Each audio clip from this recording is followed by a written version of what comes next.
wa taala. Oleh karenanya, tinggal di negara musyrikin ada syarat-syaratnya. Yang pertama, bisa menjalankan syariat.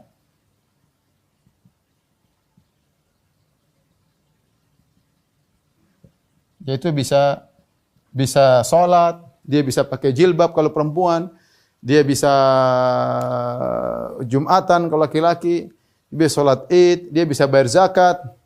Kalau sampai dia tidak bisa menjalankan syariat, wajib bagi dia untuk berhijrah. Wajib bagi dia untuk berhijrah. Misalnya di sana ternyata tidak boleh pakai jilbab. Ngapain di sana? Cari duit. Saya pernah ditanya, Ustaz bagaimana, saya di Amerika waktu itu. Ustaz, bagaimana saya belajar di suatu perusahaan, saya tidak boleh sholat Jumat, Ustaz. Gimana caranya? Saya bilang keluar dari perusahaan tersebut. Mau cari duit kemudian enggak sholat Jumat. Jadi pertama bisa menjalankan syariat. Kalau tidak bisa, maka tidak boleh tinggal di sana. Hukumnya haram. Kalau tinggal di sana harus buka jilbab, haram hukumnya, enggak boleh.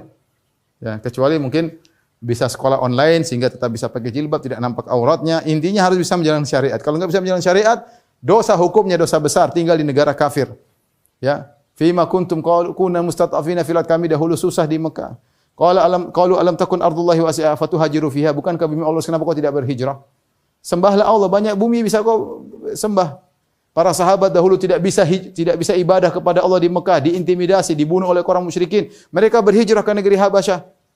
Mereka pergi hijrah ke negeri Habasyah, negeri yang lebih miskin, jauh. Mereka berhijrah supaya apa? Supaya bisa beribadah kepada Allah Subhanahu wa taala. Supaya bisa beribadah kepada Allah Subhanahu wa taala. Pertama, bisa menjalankan syariat. Yang kedua, syarat kedua harus punya ilmu dan iman yang cukup ya untuk membantah syubhat dan selamat dari syahwat.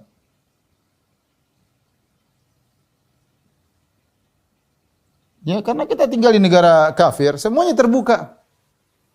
Saya pernah pergi ke negara Eropa, benar-benar seperti kita lihat di berita atau apa, benar-benar laki-laki dan perempuan ciuman depan mata saya. Benar-benar saya lihat, oh benar negara kafir seperti ini. Gimana kita perempuan buka-bukaan ya. Alhamdulillah saya pergi di musim dingin sehingga mereka banyak pakai tutupan. Bagaimana kalau seorang pergi di musim semi, pergi musim panas ya, tinggal di sana ya.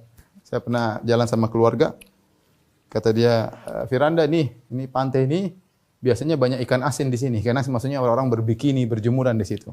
Alhamdulillah Ustaz datang musim dingin, jadi nggak ada ikan asin di pantai.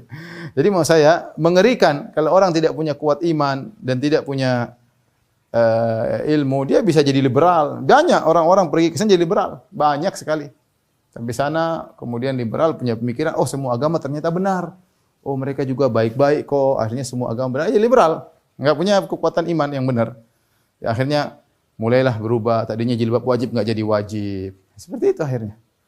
Tadinya nggak Natalan malah ikut ngeramaikan Natalan. Macam-macam pemikiran mulai satu-satu diprotoli. Akhirnya semua agama juga masuk surga. Jangan Islam aja. Saya juga punya teman-teman baik-baik dari sekarang itu. Kalau dia nggak punya, dia tadinya bukan berdakwah, dia malah didakwahi. Dan itu terjadi. Jadi tinggal di negara kafir punya syarat-syarat. Yang ketiga, dia ada keperluan syaratnya. Ada kemaslahatan. Ini 3 syarat. 1, 2, 3. Kemaslahatannya ya macam-macam. Ya mungkin dia untuk berobat, oke. Dia untuk berdakwah, oke. Ya, Nabi mengirim para sahabat ke negeri kafir untuk berdakwah. Dia untuk misalnya belajar ilmu tertentu, ya. Atau dia karena urusan kenegaraan dan yang lainnya. Yang penting ada kemaslahatan. Yang penting dia adalah orang diplomat. Yang penting ada kemaslahatan. Ya kalau dicari nafkah darurat misalnya, itu saya nggak tahu ya. Tapi intinya dia harus bisa menjaga diri, ada kemaslahatan. Karena saya katakan, saya ketemu dengan sebagian kawan-kawan, orang tuanya oke, bisa jalankan agama, anak-anaknya kacau di sana ya. Yang tidak puasa biasa, tidak pakai jilbab, yang jangan tanya deh.